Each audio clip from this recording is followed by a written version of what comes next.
You know, we've been talking a lot about the Disney Wish, but one thing we really haven't discussed that much is the actual deck plan itself. We know about some of the special lounges, the stage shows that are coming, we even have seen inside some of those staterooms, but today we're actually going to look at the deck plan deck by deck, see where everything is, get a layout in our mind, and also think about some of those things that we haven't really heard about yet. Let's dive in here. Now, this is the official deck plan for the Disney Wish, but keep in mind, this is an early deck plan. I fully expect Disney to release other deck plans of the Disney Wish in the coming months ahead, just because they're going to add in some of those gray areas, which we're going to kind of go into detail of and see if we can predict where some of these areas are. Let's start all the way on deck 1 and move our way up on the ship. Starting it off here on deck 1, you can see this is where that tender lobby is. Very standard. Healthcare center is going to be there as well, and then a mid-ship tender lobby along with the elevators. Very simple for deck 1. Deck 2 will include several of those staterooms. We've seen them before, along with It's a Small World Nursery, the Fairy Tale Hall, the Hub, Oceaneer Club, WDI Lab, and the Marvel Superhero Academy. Now, this is deck 2, so they are changing already where the kids are going to be. I have a feeling this is how a lot of the kids are going to get to that very the slide kind of takes you from the midships probably to deck 3 would be my guess, but again, they may have kind of changed how all of this happens, and I do have a feeling it's going to be deck 3. We're going to move up a little bit so we can see if this slide leads to this area, but knowing that the kids area is going to be now on deck 2 is going to change things up quite a bit on Disney ships. The Walt Disney Theater is indeed on deck 2, but it actually spans 3 different decks, so you can get to it on deck 2, 3, and 4. My guess is that deck 2 will be like handicap seating. You can actually see the little handicap symbol right there, which is perfect for those who are in wheelchairs to get those seats so you can see what's happening. Here's deck 3, Walt Disney Theater right there at the front of the ship here. You got some restrooms, and then Preludes, which is the entrance to the Walt Disney Theater where you get your popcorn and your soda and you're all set to go. Some elevators right there, and right outside of the Walt Disney Theater, this is not common for us to see, is the Star Wars Hyperspace Lounge. The reason why I think it wasn't where we were expecting is because usually a spot like this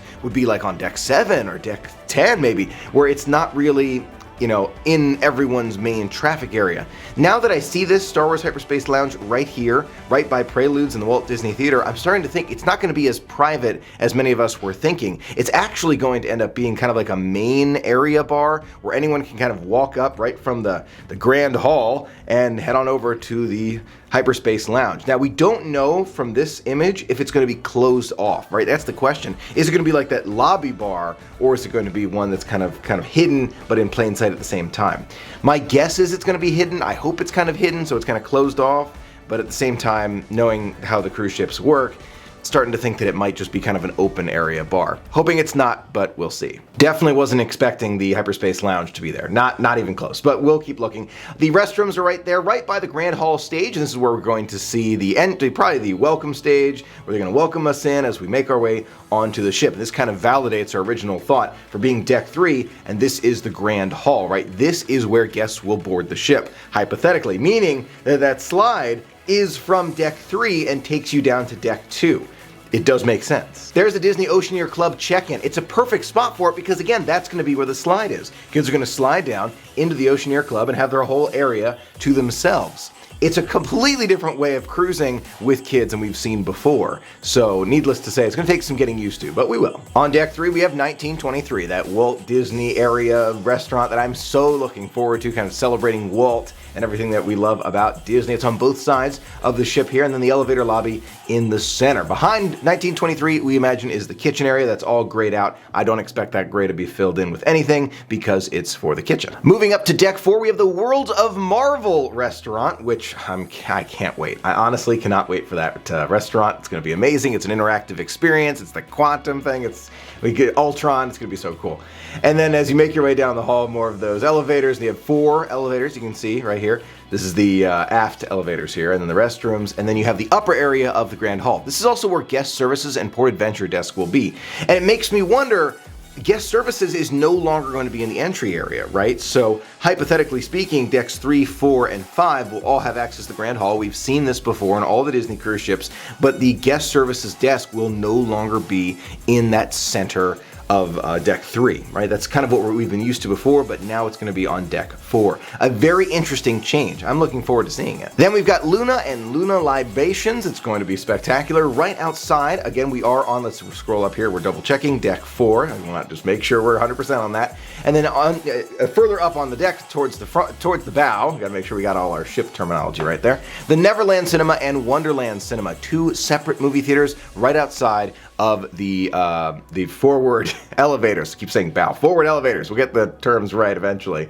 Then we got the Walt Disney Theater balcony seating right over the front of the ship as well. Moving up to deck 5 here, we've got Senses Spa and Pluto's Corner, which is going to be where those service dogs will be able to use the restroom. Then we got the Senses Spa and Senses Fitness here, which we've experienced before on the Disney ships. Love them. The midships elevator and the Luna balcony seating. Don't forget that Luna area will be kind of where the show happens. There'll be little stage shows that happen there. It's going to be great. You'll also have the ability to see the Grand Hall from deck 5, and we have the Disney Vacation Planning area along with the DVC desk on the Disney Wish. Now there are a lot of areas that are not filled in here. You can see the lifeboats on deck 5, right? They're all lined up on each side. But what is happening here, right? We've seen the shipside promenade. We've played shuffleboard there many times. It's great. That's on deck 4. But what is happening on deck 5? Usually there's an area for us to do something else, right? Usually there is something else happening right here. They have not told us what is going to be in these boxes on each side of the ship. I would imagine it's shopping, some form of shopping, whether it be some other third party who kind of joins with Disney to give you like a tax-free shopping experience for diamonds or whatever it is on board. But keep in mind, these areas are blank and they will be filled in at some point in the future. It's not just cast areas. This is going to be for something. We don't know what, but something. Here's the stairwell right here along with the midship elevators. Then we've got Edge, which is that kids club. This gray area here is likely for cast, likely not going to be filled in at all. But again, there's a difference between these white boxes here and the gray boxes here. I envision the white boxes will be filled in with something, so stay tuned. Then we've got Arendelle, a frozen dining adventure, which I have a feeling is going to be extremely popular. On deck 6, we see a lot of staterooms. Many of them are indeed veranda staterooms. You can see how many of them are on the side of the ship, both 6 and 7 on the side of the ship there. Lots of opportunities to get those veranda views. That's actually was their big thing, right? To make sure that I think 70% of all staterooms are veranda staterooms. You can see there are a couple on deck 6 and 7 that are indeed internal rooms. They have that option available to you, but they are extremely limited, right? Most of these are going to be ocean view or veranda. Now, as we move forward on deck 6 here, you can see the shipside promenade. I would imagine this means that we'll have the opportunity to go out there. Don't forget, it's similar to deck 4's shipside, deck 5 shipside promenade. I'm going to scroll that up there so you can see it. Deck 5 has shipside promenade, and then on deck 6, same thing. We've seen this before used for the kids club, but now the kids club isn't located here. It's located in a different area. We saw Edge already, but we haven't seen Vibe. So I envision that we'll have the opportunity to walk out here over the bow, maybe do the Titanic pose as you're standing there. You never know if that's what you want to do. You should be able to do it given what we're seeing here. Perhaps this is part of the running track as well, but looking forward to being able to be more over the bow on the Disney cruise ship. We saw deck 7 just a bit. Deck 8, very similar, a lot of staterooms again, but you can see right down here they got Fairy Tale Fresh Laundry there, and then you continue more staterooms, some internal, and most of them are indeed veranda and ocean view staterooms. Go all the way up down on deck 8. Deck 9, same thing, mostly just staterooms, up and down. We've seen this before. Love seeing the staterooms, love knowing that most of these rooms will indeed be veranda. Now deck 11 and 10, same thing, except we're getting to something special. Deck 11's where all the fun starts to happen. Let me just scroll down a little bit on deck 10. You didn't miss anything. There are some very special handicap rooms right here, which are accessible, which is great to see, but a lot of rooms there. Now let's go back up. Deck 11, Funnel Vision Deck Stage. This is where you'll have the opportunity to experience Funnel Vision on board, restrooms on each side, and then Mickey's Pool there. We also have Minnie's Pool, Daisy's Pool, and Pluto's Pool, totally separate pools. We don't know if these are going to be exclusive for kids or kind of more suited for adults, but I imagine all of these 4 will be for families. That's my guess. We'll find out in the coming months ahead. Restrooms, plenty of them on deck 11. Now moving to deck 12, from the rear of the ship here, Palo. It's a fantastic restaurant, but this time it's a little different. It's a steakhouse, looking forward to it. We've also got Enchanté, which is going to be a totally brand new restaurant on board the Disney Wish. Here we've got the Hero Zone, which is for kids, great way to create those Marvel outfits, and the Rose, very special bar lounge area. There is a blank white square right there. What's going there, we don't know, but we'll find out. We've also got Vibe right here. This is where you have Goofy and Donald's pool as well, right outside of the midship, or excuse me, aft elevators here. Moving up, we've got Slidosaurus Rex. That sounds exciting. It's a smaller slide. The Toy Story Splash Zone and Trixie Falls. My guess is Trixie Falls is going to be the kids, the littlest kids toddler pool area, and then Wheezy's Freezies also sounds super good, which is kind of your slushies and other drinks you can find on board. The Toy Story Splash Zone, my guess, is going to be for a little bit older kids, like not toddlers, and Trixie's Falls will likely be for toddlers. We don't know that confirmed yet, but I think it's a logical guess. Continuing on deck 12, we got several staterooms and the concierge lounge. These are likely all concierge rooms right here on deck 12, which will have access to the concierge lounge. No one else but concierge will have access to the concierge lounge. Don't forget, this is over the front or bow of the ship. Upstairs on deck 13, more concierge rooms and the concierge private sun deck. This entire area is going to be reserved for concierge. Only those in concierge will be able to access them. The red rooms, I imagine, are either accessible or probably those very large grand suites, but either way, they are no doubt going to be very exciting. Now here's the Aqua Mouse, that very special water coaster at sea. Goes all the way up and around deck 13 and over the edge of the ship. Stay tuned. No, I'm kidding. It'll be great.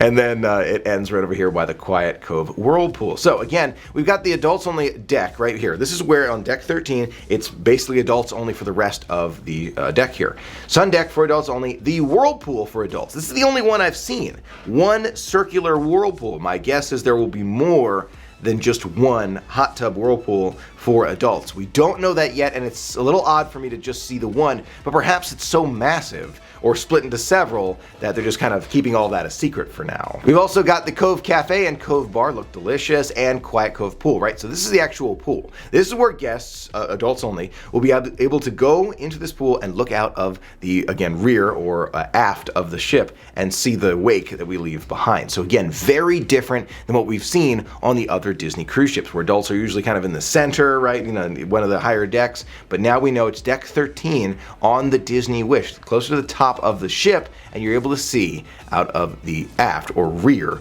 of the ship instead of that kind of falls area over the bow of the ship. Going to be very interesting, and I think it'll be less windy. Up above on deck 14, and this is indeed the last deck on board, we've got the sun deck for adults only, right above a Quiet Cove pool, right? So this is 13 and 14 right there. A lot of it is meant just for adults. As we move up here, you can see deck 14, and yes, I know there is a 15, but we'll get back to that. Deck 14, you got the Wish Tower suite, very special suite. Maybe we'll see it one day, never know. And the Chippendales pool right here. The Chippendales pool, from what I understand, is likely going to be for the entire family, but not going to be as intense as maybe Mickey and Minnie's pool, right? The Goofy's pool. It's gonna be different. So it's meant, I have a feeling, not confirmed, that it's meant for families. But that being said, it could also be for concierge, because it would make sense. Concierge takes up these two decks. Why not just take up this one as well? Could be for concierge, could be for families. We do not know at this time. Last but not least, deck 15. Yes, we do have the Wish Tower suite, which is going to be a very, very intense suite to stay in. I have a feeling it's going to be truly magical. Maybe one day we'll see it. It would be amazing. But needless to say, lots of excitement about the Disney Wish. And there you have it, the Disney Wish. It looks incredible in those deck plans. There's definitely a lot of unknowns, but it's going to be a very different layout than other cruise ships we've been on before from Disney. I'm very excited to step on board and see these differences and feel it and say to myself, do I like this style or do I like kind of the older style? And you can like both, no problem with that, but we'll have options now. Let me know what you think of this deck plan in the comments below. Are you equally excited to experience it? Is that all you're thinking about in recent days? Or are you just kind of gonna wait a while, find out what it is really like, and then step on board maybe in the future? Let me know in the comments below. I'd love to hear from you. Thanks so much for being a part of the magic with me today. Until next time, have a magical day.